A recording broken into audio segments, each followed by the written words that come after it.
अस्सलाम वालेकुम viewers, welcome back to my channel. आज मैं आपके लिए एक मज़ेदार सी क्रिस्पी स्नैक रेसिपी लेके आई हूँ। ये एक इंडियन रेसिपीज़ है जो उनके त्योहारों में सर्व की जाती है और बहुत टेस्टी और यमी रेसिपी है। ये क्रिस्पी है, इसकी लेयर देखें कितनी ज़बरदस्त लग रही हैं और इसे लेयर्ड मठरी कहते हैं, लेयर्ड मठरी।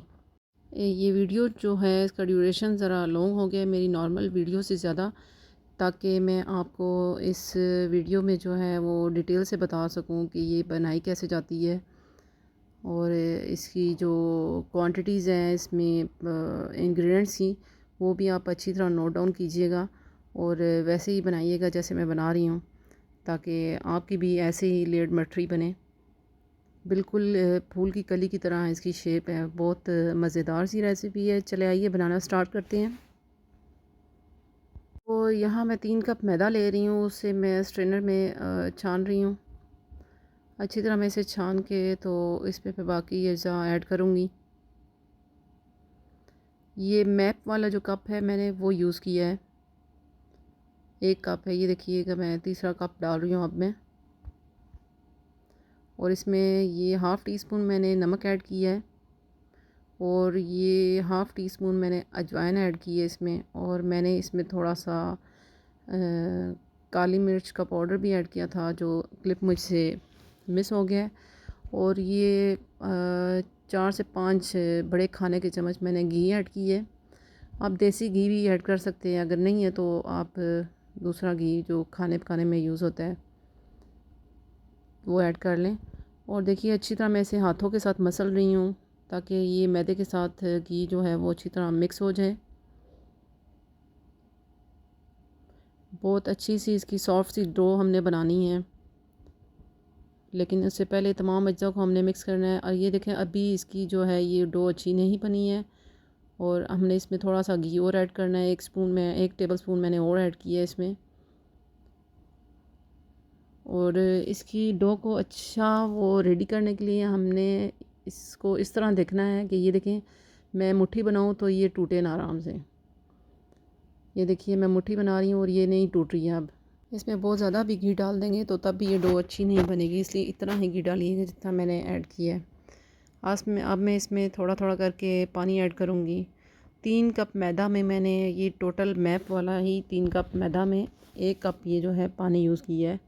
रूम टेम्परेचर मिल्क था ये, वाटर था ये।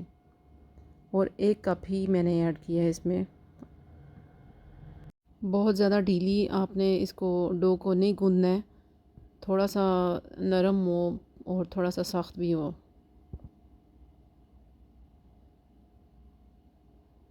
थोड़ा थोड़ा करके मैंने पानी डाला है। अगर आप एकदम से ही सारा पानी डाल देंगे तो ये बहुत ज़्यादा ढीला हो जाएगा आटा। ये देखिए मैंने 1 ही कप यूज़ किया है, इससे ज़्यादा मुझे ज़रूरत भी नहीं पड़ी। ये देखिए बहुत अच्छी ये डो बनी है और मैंने इसे स्टे के लिए रख दिया था। तकरीबन 15 से 20 मिनट के लिए मैंने इसे स्टे दिया और थोड़ा सा मैं घी लगा के इसे साइड पे रख रही हूँ। ऊपर से ढक दीजिएगा। और उसके बाद मैंने ये 5 पेड़े बनाए हैं इसके डो के। पेड़े बना के फिर से मैंने इसको ढक दिया है ताकि पेड़े जो हैं वो अच्छे से रेडी हो जाएं बेलने के लिए ना। और अब मैंने लई बनानी है। लई के लिए मैंने 2 बड़े खाने के चम्मच जो हैं वो मैदा लिया था, उसमें मैंने 2 छोटे खाने के चम्मच चाय वाले चम्मच जो है वो मैंने घी डाला है और अच्छी सी मैंने लई रेडी कर दी है। लई की कंसिस्टेंसी जो है वो बहुत ज़्यादा लूज़ नहीं होनी चाहिए। देख लीजिएगा आप मैंने कैसी रेडी की है। और अब मैंने 5 मिनट पेड़े को साइड पे रख के स्टे दिए और ये अब मैं बेलने लगी हूँ इनको। अच्छा, एक एक पेड़ा बेल के हमने साइड पे रखते जाना है और उस पेड़े को ऊपर से ढक देना है ताकि इनके ऊपर पिपड़ी से ना जम जाए। एक पेड़े को बेलने के बाद अगर आप उसके ऊपर दूसरा रखेंगे तो उसके ऊपर आपने कोई बटर पेपर या शीट या कुछ ऐसे रख देना है ताकि एक दूसरे के साथ ये चिपक ना जाएं। ये देखिए मैंने एक रेडी कर दी है और अब मैं इसे ढक रही हूँ। उसके बाद अब मैं दूसरा पेड़ा बना रही हूँ। उसके ऊपर आप मैदा भी स्प्रेड कर सकते हैं, थोड़ा सा स्प्रिंकल करके इसे बेल सकते हैं, या फिर आपने अगर मैदा नहीं करना तो थोड़ा सा घी लगा के भी इसे आप बेल सकते हैं। ये देखिए मैं बटर पेपर रख रही हूँ। उसके बाद मैं दूसरी लेयर को इसके ऊपर रखूँगी जो मैंने बेल ली है, और दोबारा से मैं इनको ढक दूँगी। और अब मैं तीसरी लेयर इसी तरह बेलन के साथ बेल रही हूँ। और इन सब को मैंने 5 लेयर्स को बेल लिया था, साइड पे रख दिया था। और अब मैं जो है नेक्स्ट प्रोसेस स्टार्ट करने लगी हूँ। ये लेई को मैं 1 बाय 1 इनके ऊपर अच्छे तरीके से ब्रश के साथ मैं कर रही थी, लेकिन मुझे कंफर्टेबल नहीं फ़ील किया, तो फिर मैंने फिंगर के साथ इसको लगाया, फिंगर के साथ भी लगाया, और स्पून की बैक साइड से भी मैंने लेई को जो है वो इस पर स्प्रेड किया है। और अब मैंने दूसरी लेयर जो है इस पर रखी है।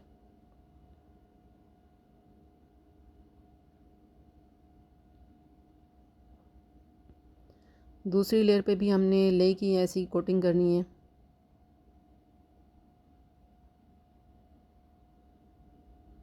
आपने कॉर्नर्स तक अच्छे तरीके से इसको फैलाना है। अब मैंने तीसरी लेयर रख दी है इस पर, और तीसरी लेयर के बाद फिर हमने वही प्रोसेस करना है।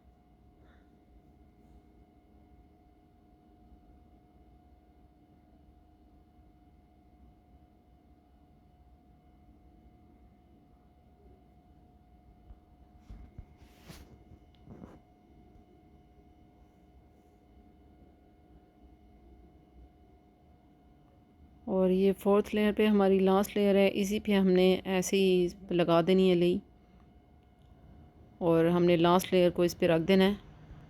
ये देखिए ये हमारी फिफ्थ एंड फाइनल लेयर है जो इस पे हम रख रहे हैं। हमने इसकी स्क्वायर शेप कटिंग करनी है, इसलिए इसकी जो एक्स्ट्रा साइड्स हैं वो उनको हमने काट लेना है। ये देखिए लेयर्स जो हैं बिल्कुल अलग अलग लग रही हैं, और बहुत बारीक लेयर्स मैंने बेली थी। मैं एक्स्ट्रा लेयर्स को काट रही हूँ। इनको भी आप ज़ाया नहीं कर सकते हैं, इनके नमक पारे बना सकते हैं आप।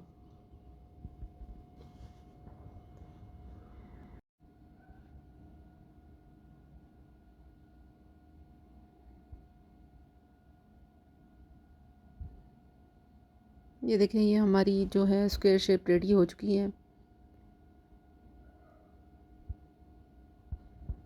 उसके बाद हमने ऐसे जो है वो आप साइज़ देख लीजिएगा, आपकी डो का क्या साइज़ है, उस हिसाब से मैंने बराबर जो है स्क्वायर शेप की छोटे छोटे बॉक्सेस कटिंग कर लिए हैं। एक ही साइज़ की कटिंग करने हैं आपने, कोई छोटा कोई बड़ा ना हो। इस तरह कलियां जो हैं वो अच्छी नहीं बनेंगी, शेप उनकी आगे पीछे होगी, छोटी बड़ी होगी तो फिर अच्छा नहीं लगेगा।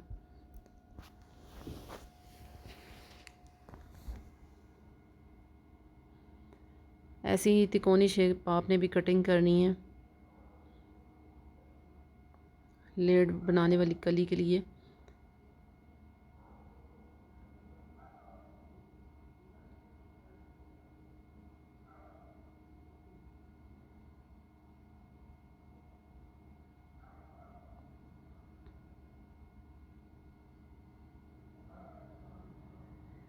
तो चलिए आइए आप फिर मज़ेदार सी लेड वाली कलियां बनाते हैं। देखिए आपको शायद कैमरे में सही शो हो रहा है या नहीं, लेकिन इसकी लेयर्स बहुत प्यारी और ज़बरदस्त बनी हैं। मैंने एक कॉर्नर पे पानी के साथ इसको लगाया है, ग्रीसिंग की है, और दूसरे कॉर्नर को इस पे रख के तो इसको मैं बंद कर रही हूँ ऐसे ही। और अच्छी तरह प्रेस करना है आपने, ताकि ये फ्राई होते वक्त खुल ना जाए। थोड़ा सा पानी लगाना है और दूसरे कॉर्नर को इस पे रख के अच्छी तरह प्रेस कर देना है।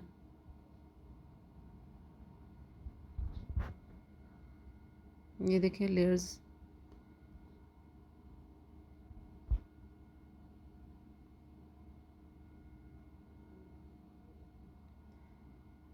ये सिर्फ देखने ही में ही नहीं, बल्कि ये खाने में भी बहुत ज़बरदस्त थी।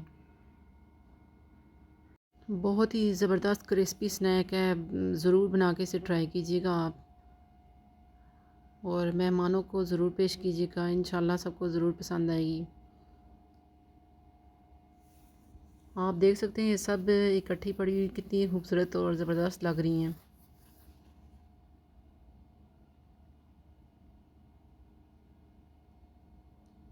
तो चले आइए बनाना स्टार्ट करते हैं। बनाने के लिए इनको आपने लो फ्लेम पे कुक करना है। ये देखिए बिल्कुल हल्की आंच है ताकि इन सब की लेयर जो है अंदर तक सही पक जाएं। अगर आप हाई फ्लेम पे इन्हें कुक करेंगे तो ये जल्दी ब्राउन हो जाएंगी और अंदर तक ये सही तरह कुक नहीं होंगी, क्रिस्पी नहीं बनेंगी। और आपने तेज़ी से इनको हिलाना नहीं है, किसी फॉक से या चॉपस्टिक से आप इनको हिलाएं हल्के हल्के हाथों से ताकि इनकी लेयर्स ना खुल जाएं।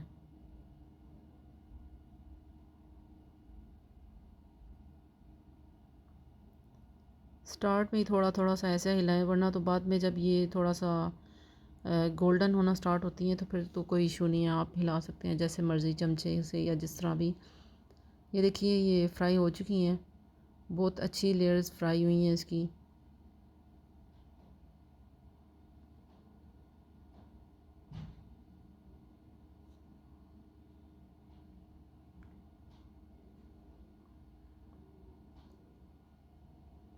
उम्मीद करती हूँ आप मेरी बाकी रेसिपीज़ की तरह इस यूनिक सी रेसिपी को भी ज़रूर पसंद करेंगे।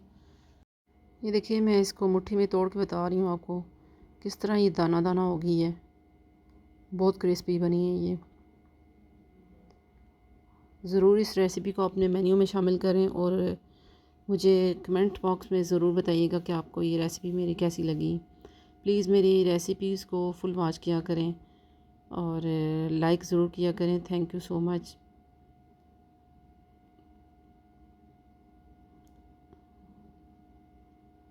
Thanks for watching. अल्लाह हाफ़िज़।